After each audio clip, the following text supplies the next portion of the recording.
আসসালামু আলাইকুম এভরিওয়ান, সবাই কেমন আছেন? আজকে কলিজার রেসিপি নিয়ে চলে আসলাম। এখানে আসলে শুধু কলিজা না, কলিজা, ফ্যাপড়া, হাড়, যতগুলো অর্গান আছে সবগুলোরই মিক্সচার। তো আমার মতো করে কে কে এভাবে রান্না করেন প্লিজ জানাবেন। প্রথমে আমি তেলের মধ্যে পেঁয়াজ দিয়ে দিচ্ছি বেশ অনেকখানি।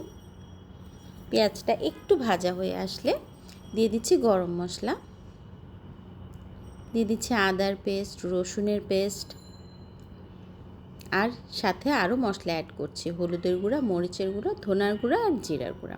মশলাটাকে একটু একটু পানি দিয়ে খুব ভালো মতো কষিয়ে নিতে হবে, খুব ভালো মতো কষাতে হবে। কিন্তু কষানো হয়ে গেলে আগে থেকে সিদ্ধ করে রাখা অর্গানগুলো এটার মধ্যে ঢেলে দিচ্ছি। হ্যাঁ, আমি আগে গরম পানির মধ্যে অর্গানগুলো দিয়ে খুব ভালো মতো সিদ্ধ করে পানি ছড়িয়ে রেখেছি।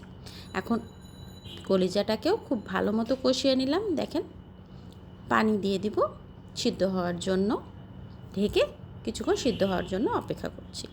আর হয়ে গেলে এই যে দেখেন আমার কলিজা একদম রেডি।